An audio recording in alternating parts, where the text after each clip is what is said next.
नमस्कार। दीपायन न्यूज़ में आपका बहुत बहुत स्वागत है। मैं भानु प्रकाश दीपायन हेल्थ सेगमेंट में आया हूँ। आज हम आए हुए हैं डॉक्टर अभिषेक के पास, जो पारस हॉस्पिटल में छाती रोग विशेषज्ञ हैं। डॉक्टर साहब, आपका बहुत बहुत स्वागत है। धन्यवाद। मैं doctor Kumar Abhishek, consultant in pulmon chest physician in पारस।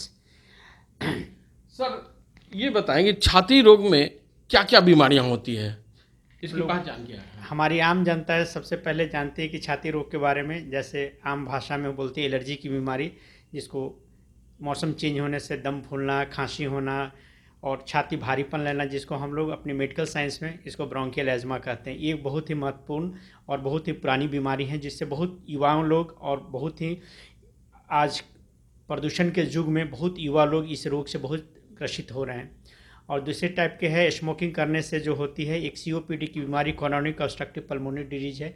उससे भी बहुत से बुजुर्ग लोग और महिलाएं, जो हमारे ग्रामीण इलाकों में जो महिलाएं रहती हैं, जो लकड़ी पर खाना या चूल्हे के गोईठे पर खाना बनाती हैं, उनमें भी ये श्वास की बीमारी होने की बहुत होती है। और एक जो बहुत प्राचीन बीमारी जो बहुत सालों से चल रही है, ट्यूबरकुलोसिस, जो हर लोग को होती है, ये भी एक सांस की बहुत महत्वपूर्ण बीमारी है। और लंग सूखने वाली बीमारी हम लोग जिसको बोलते हैं इंटरस्टिशियल लंग डिजीज, ये भी अभी इस समय में ये बीमारी भी बहुत लोगों के बीच में बढ़ रही है। और अभी हम लोग 2020 में ये 2 साल बहुत ही बुरे दौर से पूरी दुनिया गुजरी है, वो है कोविड। जिसमें कोविड में बहुत से लोगों ने, सभी लोगों ने, बहुत लोग अपने कुछ लोगों ने अपने प्रिय लोग को खोए हैं।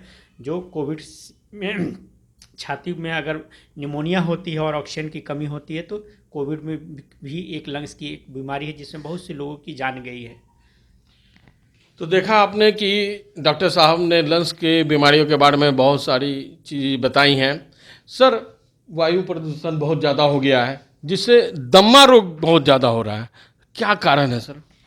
ये वायु प्रदूषण के चलते इसमें बहुत सारी ऐसे ऐसे गैसेस रहती है, केमिकल्स रहती है, जो क्या होती है हमारे एयर लंग्स के जो फेफड़े की जो होती है, वो उसमें एलर्जी पैदा करने से ये बीमारियां होती हैं। और ये वायु प्रदूषण के चलते ये बीमारियां बहुत से युवाएं लोग, चाहे बहुत से लोग जो शहर में रहते हैं, उससे ग्रसित हैं। तो वायु प्रदूषण अभी श्वास नली के श्वास की बहुत ही महत्वपूर्ण ये बीमारियां हैं, जिससे बहुत लोग ग्रसित हैं। और वायु प्रदूषण के चलते सांस की बीमारी होने से बहुत अजीब अक्षमय मृत्यु हमारे देश में और अन्य देशों में, विश्व में भी हो रही है। तो इसके बचाव के क्या क्या कारण है सर? बचाव के ये कारण है कि हमें वायु प्रदूषण, अगर निकल रहे हैं तो हर समय मास्क लगा के रहें। और अगर जिस चीज़ से हो रही है, जिसको उससे दूर रहना है। और हमारी ये गवर्नमेंट भी को चाहिए कि जो वायु प्रदूषण की हवा की जो कंट्रोल है, जो वायु प्रदूषण में डिफरेंट जो गैसेस है जो हानिकारक है, उसके नियंत्रण के लिए कुछ न कुछ करना पड़ेगा। नहीं तो आने वाले समय में वायु प्रदूषण से असामयिक मौतों से हम लोग को, बहुत लोगों को जूझना पड़ेगी। तो सर ने बताया कि वायु प्रदूषण में मास्क बहुत ज़रूरी है, ये दमा रोग से बचा सकते हैं। सर, अभी कोविड काल चल रहा था और अभी हम लोग निकले हैं, अभी निकल भी नहीं पाए हैं। सर, कुछ उपाय बताएं, सुझाव बताएं, कैसे बचे फिर से? कोविड काल में जो 2020 से जो बहुत बुरे दौर से पूरी मानवता गुजरी है, हम भगवान से यही प्रार्थना करते हैं कि इस टाइप की त्रासदी ना आए, क्योंकि इस कोविड काल में बहुत लोगों ने अपनों को खोया है। तो कोविड से बचाव का यही है, सभी से अनुरोध है कि वो अपना टीकाकरण जरूर करवाएं।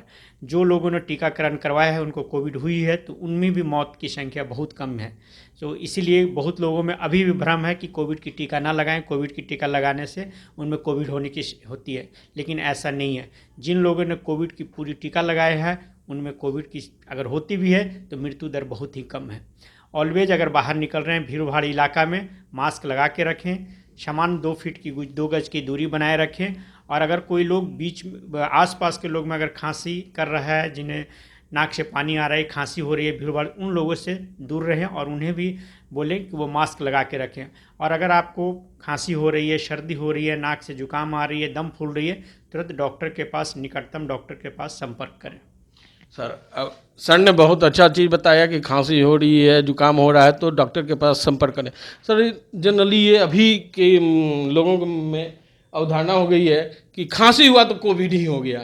क्या ये सर? नहीं, अभी सभी खांसी की ये कोविड नहीं होती है। अभी भी तो खांसी है, जैसे अगर मौसम चेंज हो रही है तो उसके चलते, एलर्जी के चलते भी खांसी है। अगर कोविड हो भी गई है, खांसी है, जुकाम है, बुखार है, तो घबराना नहीं है। कोविड से मृत्यु दर तभी होती है जब पूरी तरह छाती में निमोनिया हो जाती है, और हर एक जो खांसी चाहे जुकाम आना वो कोविड नहीं है। ये समान हो सकता है, फ्लू भी हो, समान मौसम की प्रभाव भी हो। सर एक चीज़ और आम जनताओं के बीच में और अपने स्टूडेंट लोगों को जो अभी मतलब 18 वर्ष से कम के लोग हैं वो भी स्मोकिंग शुरू कर दिए हैं, जिससे ये दमा रोग बढ़ रहा है, तो उनको कुछ सुझाव। हम सभी युवाओं से यही अनुरोध करेंगे कि कृपया स्मोकिंग ना करें। स्मोकिंग से बहुत ही सांस की बीमारी होती है, आपको एलर्जी की, ये दमे की बीमारी हो सकती है, एक क्रॉनिक ऑब्स्ट्रक्टिव पल्मोनरी डिजीज होती है जिसमें लंबे समय से स्मोकिंग करने से सांस नली फेफड़े में डैमेज हो जाते हैं। तो इस तरह होती है कभी कभी कि बहुत लंबे समय तक अगर वो करते हैं, धूम्रपान करते हैं, तो दमे की बीमारी होने की शिकायत आती है और काफ़ी दम फूलती है। अगर आप कोई युवा अगर स्मोकिंग कर रहे हैं और उनसे लगती है कि नहीं ये स्मोकिंग नहीं छूटती है, तो वो डॉक्टर से मिलें, उस भी छुड़ाने के लिए दवा होती हैं, सभी तरह की इलाज होती हैं। बहुत अच्छा बताया आपने सर कि स्मोकिंग ना करें, नहीं तो लंबा बीमारी हो सकता है। सर एक चीज़ और, छोटे बच्चों में निमोनिया का शिकार छोटे बच्चे बहुत ज़्यादा हो जाते हैं, तो क्या कारण है सर निमोनिया के लिए? निमोनिया, छोटे बच्चों में निमोनिया का बहुत सा कभी कभी निमोनिया होती है वायरल के चलते होती है या बैक्टीरियल के चलते। अगर जो बच्चों में निमोनिया होती है तो बच्चे के डॉक्टर से, विशेषज्ञ से मिलने हैं, और हर समय बच्चे में जो सरकारी टीकाकरण होती है निमोनिया की रोकथाम के लिए वो अवश्य करना है। जैसे पहले बच्चों में निमोनिया की रोकथाम के लिए बच्चे की निमोनिया के टीके लगते हैं, उसी तरह अभी बुजुर्गों में भी जिसकी उम्र 75-65 है और जिनको कोई बीमारी नहीं है 65 से ज़्यादा, उनको भी निमोनिया की, इन्फ्लुएंजा की, निमोकोकल की टीका लगवाना बहुत ही ज़रूरी है।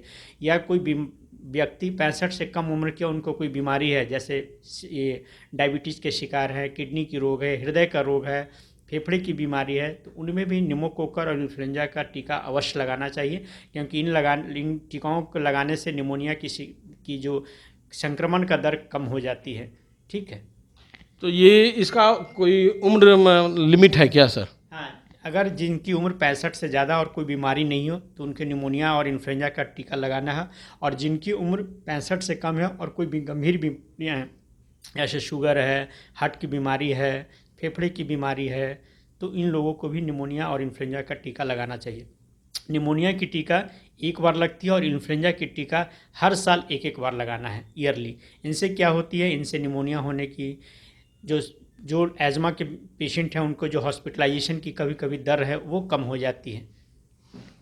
तो सर ने बताया कि निमोनिया का टीका लगाना बहुत ज़रूरी है, चाहे उम्र आपका 65 हो या उससे पहले कम हो, और उनकी गंभीर जिनको बीमारियां हैं। जी जी, तो जिनकी गंभीर बीमारियां हैं उनको भी निमोनिया का टिकट लगाना जरूरी है।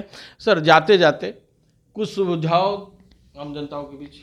आम जनता को यही बोलेंगे कि आप अपने बच्चों को पर ये रखें, स्मोकिंग से दूर रखें। स्मोकिंग अगर करता है तो उन्हें सुझाव दें कि डॉक्टर से मिले, संपर्क करें।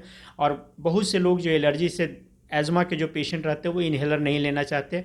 हमसे उनकी अनुरोध है कि इन्हेलर का कोई भी साइड इफ़ेक्ट नहीं होता है। इन्हेलर से ये बीमारी पूर्णतः कंट्रोल होती है और इन्हेलर का किसी तरह का साइड इफ़ेक्ट नहीं होती है। तो आपका बहुत बहुत धन्यवाद, आपने जो हमारे दर्शकों को ये टिप्स दिया है कि छाती रोग में कैसे कैसे बचाव करना चाहिए, दमा रोग कैसे बचना चाहिए, स्मोकिंग नहीं करना चाहिए। सर हमसे बात करने के लिए आपको बहुत बहुत धन्यवाद।